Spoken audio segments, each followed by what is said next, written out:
되신 분이 어느 분이신지 궁금해집니다. 첫째가 우리가 알아야 되는 건 태극이 처음 나온 것은 그 역사를 보면 주나라와 은나라가 대립할 때 나와요. 이때 가장 먼저 태극을 만들어내신 분이 보킷이에요. 태오 보킷이라고 그래요. 일명. 태오 보킷이가 하도낙서, 그러니까 쉬운 예로 동굴 속에 낙서를 남겨놨거든요.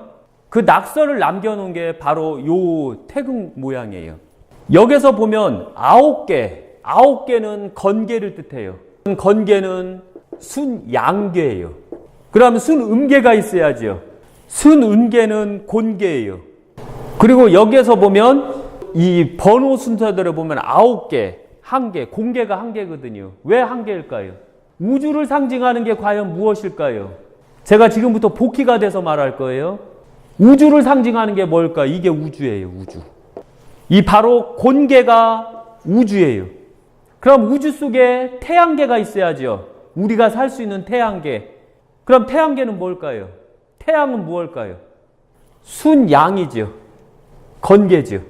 왜? 건개는 활활 타오르거든요. 거의 7억 년 동안 활활 타오르고 있거든요. 그래서 바로 9개를 두고 그 다음에 원래 태초를 곤개로 잡은 거예요. 여기에서 보면 필요한 순서대로 가요. 그 다음에 뭐가 필요할까요? 정확한 태극은 이게 아니에요. 원래 정확한 태극은 또 따로가 있어요. 그러나 복희 하도낙서에 나온 내용대로 한 거예요. 만약에 제가 진짜 하도낙서를 그린다면 이렇게 안 그려요. 여기에 있는 오행도를 통해서 그려요. 저 오행도가 정확한 하도낙서거든요. 여기에서 보면 가장 기본이 시작되는 게 뭔가 한번 보세요. 태계는 빨아들이는 거, 이게 블랙홀이요. 예를 들면 우주가 빵 터졌어요. 지구가 빵 터졌어요. 빵 터져갖고 모든 게 다 소행성화가 돼버려요. 그리고 한참 우주를 떠돌다가 여기에서 힘이 생기면 모든 걸 다시 빨아들이기 시작해요. 에너지 작용으로. 그럼 바로 태계가 형성이 되는 거예요. 태계가 형성되면 뭐가 필요할까요? 실제 복희 씨는 이 정도까지는 몰라요. 현재 과학문물이 강해갖고 저는 그걸 통해서, 그리고 실제적으로 공자님은 이걸 다 설명하신 분이에요. 그런데 저는 태오 복희 씨가 된 상태에서 약간의 방법대로 설명을 하지만 실제 저는 공자님 말씀대로만 설명할 거예요. 왜? 공자님만이 가장 정확하게 이 태오 복희 씨나 문왕 주왕 거보다 더 앞서는 이 태극을 갖고 있었고 더 완벽한 태극을 만들어냈기 때문에 그런 거예요. 그 다음에 빨아들이면 성장이 필요하죠. 그래서 이 태계는 바로 욕심을 뜻하기도 해요. 욕심 없는 자 이룰 수 없다. 욕심 있는 자만이 꿈을 가질 수 있고 꿈을 이루려고 한다 할 때 바로 이 태계에서 나오는 거예요. 태계가 거의 70%, 80% 꽉 차면 뭐가 만들어질까요? 욕심의 성장이요. 돈이 많으면 돈 쓰고 싶지 않아요? 돈 많이 벌었는데 돈 안 쓰고 싶어요? 돈 쓰고 싶죠? 이때 나타나는 게 진계예요. 진계는 바로 성장이에요. 성장보다는 성장하려고 땅을 뚫고 튀어나오는 새싹과 같은 거예요. 새싹. 떡잎이라는 뜻도 돼요. 떡잎. 괴를 가리키고 괴에 대해서 연구하고 괴에 대해서 뭐 내놓으라는 사람들 보면 이게 떡잎이라는 것도 제대로 몰라요. 답답하게. 그런 자들이 괴를 하니까 우리나라 태극기가 저 모양 저 꼴이 되는 거예요. 그 다음에 뭐가 필요할까요? 성장할 때. 새싹이 나오면 뭐가 필요할까요? 물이죠. 물을 태계에서 뽑아내는 게 나을까요? 공개는 빼야 돼요. 이미 시작점이었잖아요. 우주. 나중에 들어가야 돼요. 흐르는 강물과 같아요. 뭐가 필요할까요? 새싹이 딱 나왔어요. 지금 뭘 원하죠? 어제도 왔는데 저녁 때. 비지요. 이게 순서대로 가면 되는 거, 이게 3번, 4번 이렇게. 손개는 보면 우레진이나 벼락친다라고도 돼 있지만 실제적으로 보면 순개는 구름이에요. 구름이자 바람이에요. 바람이 불면 비가 내리지요. 손개 자체가. 새싹이 나오니 바람이 불고. 잠깐만요. 하나 더 확인해보고. 진이 6이네요. 이게. 6. 그러니까 바람이 불고 비가 내려요. 그러면은 이 새싹이 어떻게 되죠? 성장하죠. 성장하면 어떻게 될까요? 뭐가 나올까요? 성장하면 이게가 되죠. 나무가 무럭무럭 자라는 거예요. 나무요. 나무 기둥이 쭉 뻗어나가죠. 이렇게. 그리고서 여기서 빨아들이죠. 빨아들이고 겨울이 되면 물을 내려버리죠. 그 다음에 물이 내리면 또 뭐가 나올까요? 그 다음에 뭐가 생길까요? 나무가 성장하면 요새 막 피지요. 꽃이지요. 다시 태계로 들어와요. 꽃몽오리가 이렇게 져요. 태계는 빨아들이는 것도 상징하지만 꽃몽오리가 되치는 거예요. 꽃몽오리가 지면 뭐가 생길까요? 꽃이 피겠죠. 그래서 건개가 되는 거예요. 꽃이 생기면 또 뭐가 될까요? 꽃이 떨어져야죠. 다시 송계로 들어가요. 맨 처음에 우주는 뒤죽박죽 돼요. 뒤죽박죽 되다가 어느 정도 선이 되면 그때 안정을 갖게 되거든요. 그래서 태호 복귀씨는 이걸 통해서 하나하나 다 만들어낸 거거든요. 그 이치를 그때 당시에. 그런데 제가 만약에 정확한 태호였다면 저는 바로 진을 1번으로 따져요. 그 다음에 이를 2번으로 따지고 태를 3번으로 따져요. 그 다음에 건을 4번으로 따져요. 그리고 손을 5번으로 따지고 감개를 6번으로 따져요. 그리고 간개를 7번으로 따져요. 그리고 8번이 바로 공개가 돼버려요. 제가 따지는 거. 그런데 후 복귀시에서는 이렇게 정확하게 따져놨거든요. 그런데 하도낙서에서는 이런 식으로 만들어낸 거예요. 그리고 이 하도낙서를 보고 문왕과 주왕은 주나라 사람이에요. 이걸 보고 개로 만들어버려요. 64개를 만들어요. 복귀시 다음에 이제 문왕과 주왕은 요 개 하도낙서를 보고 8개를 만들어요. 그리고 64개를 만들어요. 그리고 128개를 만들어요. 양 64개, 64개를 만들어요. 64개를 만든 다음에 이것을 어디다 썼냐면 전쟁에 쓰기 시작해요. 이걸 전술로 쓰기 시작해요. 이 괴를. 그러니까 문왕과 주왕은 이 복귀시의 이 하도낙서를 보고 진법을 만들어요. 128진법을 만들어요. 128진을 만들고 중국을 통일을 해버려요. 은나라를 멸해요. 그렇게 하고서 나라를 완전히 통일시키는 게 바로 문왕과 주왕이에요. 다 통일이 되다 보니까 어떻게 됐겠어요? 문왕과 주왕은요. 통일이 되니까 심심한 거예요. 싸울 나라가 없는 거예요. 경쟁자가 없는 거예요. 경쟁자가 없으니까 문왕과 주왕이 뭘 선택했을까요? 문화를 회피했나요? 아니에요. 나라를 다 쪼개버렸어요. 문왕과 주왕은 주나라를 첫째가 이걸 다 쪼개버렸어요. 군데군데 다 쪼개서 제후국이 돼버린 거예요. 그리고 다 쪼개진 나라에서는 서로 경쟁을 시작해요. 막 죽이려고. 이때 나온 게 노나라, 제나라, 진나라 이런 식으로 춘추 전국 시대가 들어와요. 춘추가 들어오고 이때 춘추에서 나온 대표적인 인물이 바로 노나라에서 공자라는 분이 태어나요. 공자께서 바로 문왕과 주왕이 만든 128개를 다 정립을 하는 거예요. 모든 게 다 하나하나 다 정립을 해요. 그래서 괴에서 분화를 시켜버려요. 이게 한 괴면 효로 분화를 시켜버려요. 그래서 괴 이 태극에서는 보면 효, 괴, 그 다음에 진으로 들어가요. 128방이기 때문에 8개 이런 형태로 해서 다 이걸 분열을 시켜놓거든요. 그렇게 하면서 이 괴라는 게 이런 형태로 만들어지고 이 괴에는 그 의미가 다 담겨져 있어요. 그런데 더 재밌는 건 우리 스스로가 이 괴를 공부를 더 열심히 하고 이랬어야 되는데 안타깝게도 우리는 이 괴를 공부를 열심히 안 했어요. 잘못된 상태에서 공부가 들어온 거예요. 그래서 설명하건대 첫째가 모든 것은 항시 진계에서 땅을 뚫고 나오거든요. 새싹이 자라면 나무가 되고 나무가 되면 꽃이 피고 꽃몽오리가 잡혀요. 꽃몽오리가 잡히고 꽃은 활짝 펴요. 꽃에 비교한다면은요. 활짝 피고 꽃은 지고 꽃이 진 자리에 열매가 연글고 열매가 무럭무럭 자라는 거예요. 그 다음에 열매가 완전히 결실을 얻는 거예요. 여기 열매가 완전히 익어요. 그리고 열매가 썩어요. 이게 바로 이 순행 방향으로 이렇게 돌고 있는 거예요. 이렇게. 그래서 여기에서 보면 이 괴는 하나의 우주와 같은 섭리를 뜻하고 그 하나의 과정을 뜻했던 거예요. 우리 스스로가 정확하게 태극기를 이해를 못하다 보니까 잘못된 지식인들에 의해서 안타깝게도 태극기가 잘못 설명 들어가고 있는 거예요. 그리고 이거를 움직이는 방향, 이 움직이는 방향이 과연 뭐라고 볼까요? 항시 세상은 움직이는 방향이 역으로도 갈 수 있어요. 항시. 순행으로 갈 수 있고요. 참다운 나라, 올바른 나라는 바로 순행으로 갈 것이고 올바르지 못한 나라일수록 역으로 가요. 역행으로. 그래서 시계 반대 방향으로 가는 것은 역행자고 시계 방향으로 가는 것은 순행자라고 하는 거예요. 바로 여기에 우리가 알고 있는 태극이 들어가는 거예요. 이렇게. 태극이. 항시 아래는 순음이라 이렇게 음태극이 순으로 가야 돼요. 이대로 가면 순행이 되니 이렇게 움직이죠. 그런데 문제는 뭐냐면 이 태극 안에 역행으로 가면 어떻게 될까요?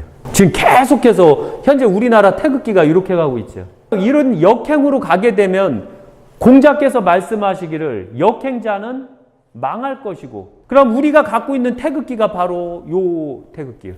그리고 여기에서 보면 현재 괴에서는 요 이계하고 건계하고 감계하고 공계만 쓰고 있어요.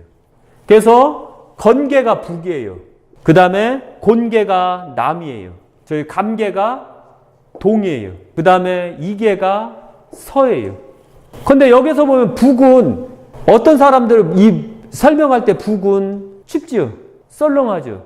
그런데 왜 여기에 건계가 들어갔을 때일까요? 오히려 남쪽이라고 해야 되는데. 풍수를 이해 못하면 이걸 이해 못해요. 풍수에서는 여기를 보면 주작이라고 그래요. 그리고 서쪽을 우백호라고 그래요. 동쪽을 좌청룡이라고 그래요. 남쪽 공계를 현무라고 그래요. 여기서 보면 건계는 꽉 차 있거든요. 꽉 찬 상태에서 빨아먹을 수가 있나요? 그런데 아무것도 없는 현무 쪽에서는 다 빨아먹을 수가 있거든요. 그러니까 우백호하고 좌청룡이 움직이면서 곤계에서 빨아먹는다는 뜻이 안으로. 그러면 이 안을 꽉 채우는데 어디다 채울 것 같아요? 주작에다 채울까요? 혈에다 채울까요? 바로 태극은 혈을 상징하는 거예요. 혈에다가 채운다는 의미가 있어요. 그래서 여기서 말씀드렸다시피 바로 복희씨는 하도낙서를 통해서 음량을 만들어요. 그리고 주왕과 문왕은 하도낙서를 보고 8개, 64개, 128개를 만들어요. 그리고 공자는 그것을 보고 문왕과 주왕을 128개를 보고 이 괴를 모든 것을 다 완벽하게 설명을 해요. 그런데 여기서 볼 때 보면 순행자와 역행자를 명확하게 논했어요. 이게 바로 이 복희씨가 그린 하도낙서예요. 하도낙서에 제가 첨부한 것은 괴를 같이 그려놓은 거예요. 여기 보면 이게 바로 이거는 문왕과 주왕의 8개예요. 그리고 여기서 보면 이 문왕과 주왕은 땡땡땡 이게 양이 될 수도 있고 이게 음이 될 수도 있는 거예요. 이 양과 음의 개수를 문왕과 주왕은 정확하게 이런 식으로 표현을 해놓은 거예요. 여기서 보면 공자가 가장 좋아하는 개가 어떤 개일까요? 공자님께서 바로 이계하고 감계를 최고 좋아해요. 왜 공자님은 이계하고 감계를 최고 좋아하실까요? 공자의 수를 생각을 해보세요. 공자가 몇 수를 가장 좋아하시죠? 7이 아니에요. 7은 공자의 고향의 숫자예요. 공자의 뿌리의 숫자고 공자는 3을 최고로 좋아해요. 모든 게 3, 3번이에요. 예를 들면 공씨들은 공통점이 있어요. 저 사무장한테도 3번 걸리지 마세요. 쟤도 3이면 그냥 쳐버려요. 그런데 저는 2번에 쳐버려요. 공자 제자가 물었어요. 사람은 몇 번 용서를 해줘야 되나요? 그러니까 증자가 앉아서 배우고 있었거든요. 증자께서 말씀하시기를 3번은 용서해줘야 됩니다. 이렇게 말씀했거든요. 그런데 공자께서 말씀하시기는 아니다. 3번은 너무 길다. 처음엔 몰라서, 2번째는 실수로, 3번째는 버릇이 된다. 그러니 3번째 가차없이 때려라. 증자 말대로 한다면 3번을 용서하고 4번째 때려야 된다는 얘기거든요. 그런데 공자님 말씀에는 2번을 용서하고 3번째 때리라고 가르쳐요. 정확한 공씨들은 아니면 유교를 배웠다던가 내가 가르치는 입장이라면 꼭 처음은 몰라서, 2번째는 실수로, 3번째는 버릇이 되는 거예요. 버릇을 기르면 안 된다 해갖고 그래서 바로 3이라는 숫자를 좋아하시고 7은 동이족 숫자가 바로 7이에요. 그래서 북두칠성을 뜻하는 거예요. 이 복희 씨는 이 하도낙서를 통해서 이 괴를 만들고 그 다음에 이 중간에 5개가 바로 오행이에요. 그런데 이 오행을 잘못 이해하는 자가 많아요. 이 오행은 바로 태극을 뜻하는 거예요. 태극. 이게 더 정확한 태극이에요. 여기 엄청 정확한 태극은 여기 한번 보시면 여기 나오죠. 여기. 이것은 실제적으로 보면 문왕과 주왕도 안 만들어낸 거예요. 제가 오랜 세월 깨우침 속에서 만들어낸 거거든요. 그런데 이 태극을 여기에서 바로 복희 씨가 설명을 했던 거예요. 저는 이것을 저 태극을 만들어낼 때 이걸 모르고서 만들어냈어요. 이걸 접하지 않았었거든요. 그리고 태극을 만들어낸 거거든요. 그리고 만들었을 때 요렇게 치면 이건 순행이에요. 이거는 순행이에요. 역행은 어떻게 될까요? 반대로 이겠죠. 이게 요렇게 치겠죠. 이게 역행 태극기예요. 그런데 엄연히 보면 이것은 요렇게 가야 되는 거거든요. 그래서 복희 씨 거는 또 여기에 또 5개가 있어요. 이렇게. 여기에 또 5개가 있고 여기. 하나, 둘, 셋, 넷, 5. 그래서 5가 3개가 모인 거예요. 15개. 그러니까 5가 3이 된다는 얘기예요. 그래서 양과 음이 공존한다라는 것을 표현한 거예요. 자연의 이치를 이렇게 만들어 놓은 거예요. 그 다음에 이것을 본 주왕과 문왕은 이것을 바로 전술로 더 효과적으로 쓰기 위해서 이렇게 쓰면 먼저 어떻게 알아? 이렇게 하면 어디가 양이고 어디가 음인지를 모르는 거예요. 이 자체가 음이면 여기가 이렇게 어둠이거든요. 이게 음인데 이것을 표현할 방법이 없어요. 다 똑같으니까. 그래서 바로 문왕과 주왕이 만들어낸 게 바로 이 괴를 만들어낸 거예요. 원래 복희 씨는 이 괴를 만든 적이 없어요. 우리가 잘못 알고 있는 거예요. 문왕이 만들고, 그러나 문왕도 마찬가지지만 이걸 엄연히 자기네들이 죽었을 때는 땅으로 묻어버렸어요. 이걸 찾아내신 공자님께서 이걸 다 만들어낸 거예요. 만들어내면서 이제 모든 이치가, 태극의 이치, 기본 이치가 다 만들어지는 거예요. 그래서 항시 괴는 첫째, 가장 기본이 복희 씨예요. 복희 씨는 상나라 이전부터 사용했던 수인법. 인간들이 말이 통하지 않기 때문에 말과 글이 없었을 때는 다 수인으로 했거든요. 이것을 이 양과 음으로 표현을 해버렸어요. 양과 음으로. 그 다음에 이것을 참작하고서 문왕과 주왕은 괴를 만들어서 더 효과적인 글을 만들어내요. 상형문자는 원래 은나라가 만들어요. 은나라가. 상형문자 보셨죠? 막 지렁이 같은 거. 그건 은나라가 만들어내요. 그리고 그 다음에 이제 공자가 문왕과 주왕의 것을 보고 이 괴를 다 효로 나눠요. 효. 그리고 나중에 설명할 기회가 있다면 왜 공자가 모든 신들의 주인이 되었는가를 알아야 돼요. 공자는 모든 신의 주인이요. 주인을 보려면 12익을 봐야 돼요. 복희 씨가 1익이에요. 그 다음에 문왕과 주왕이 만든 게 또 1익을 만들어요. 그런데 나머지 10익은 누가 만들었을까요? 공자님이셔요. 공자가 10익을 만들어요. 얼마나 대단해요. 복희 씨가 갖고 있는 것은 이 1익은 요걸 만들어낸 거, 하도낙서, 이게 바로 1익이에요. 이걸 설명한 게 또 1익이고, 그런데 여기에서 이걸 또 64개, 128방을 만들고 전술로 썼던 건 바로 주왕이 그걸 설명한 게 또 1익이에요. 그 다음에 10익은 나머지를 다 정립한 거예요. 계사전서부터 모든 저기가 있어요. 그건 나중에 다 설명이 들어갈 거예요. 이것을 잘 참작하신다면 태극의 원천사가 기본적으로 이해가 될 거예요. 우리가 또 앞으로 가야 될 태극기, 다시 우리나라가 희망을 만들려면 이 태극기로 가야 돼요. 순행하는 태극기. 이렇게 되면 국민들이 일치단결해서 하나가 돼요. 이 태극기로 가면. 그런데 만약에 우리가 아직도 이 태극기로 간다면 우리는 희망이 없어요. 우리가 성공하려고 하면 딱 한 사람이 필요해요. 누구죠? 이 태극기로 가서 성공하려면 그 사람이 나와도 지금 될까 말까예요. 누구일까요? 박정희라는 분이 나오셔도 지금은 힘들어요. 국민들이 아둔하고 모를 때는 밀가루로 꼬셔서 될 것 같을 때는 이게 맞아요. 강압적으로 끌고 나갈 때는 이 태극기가 맞아요. 그러나 그렇지 아니할 때는 박정희 대통령이 나와도 안타깝게도 우리는 희망이 없어요. 이 태극기로 가는 한은. 왜? 잘 가려고, 걔가 잘 가려고 하는데 역행으로 가고 있잖아요. 한번 생각해 보세요. 아버지 저기 추우니까 불 피워요 하니까 아버지가 불에다가 물을 껴안네요. 그럼 그 집안 잘 가요? 아버지 그거 저기 씨 종자요. 내년에 그거 심어야 돼요 하니까 아버지가 그걸 갖고서 밥을 확 해먹어 버린 거예요. 잘 가요? 그러니까 바로 순행과 역행의 차이가 이렇게 무서운 거예요. 그래서 앞으로 순행으로 갈 것인가 역행으로 갈 것인가는 우리 스스로가 선택을 해야 돼요.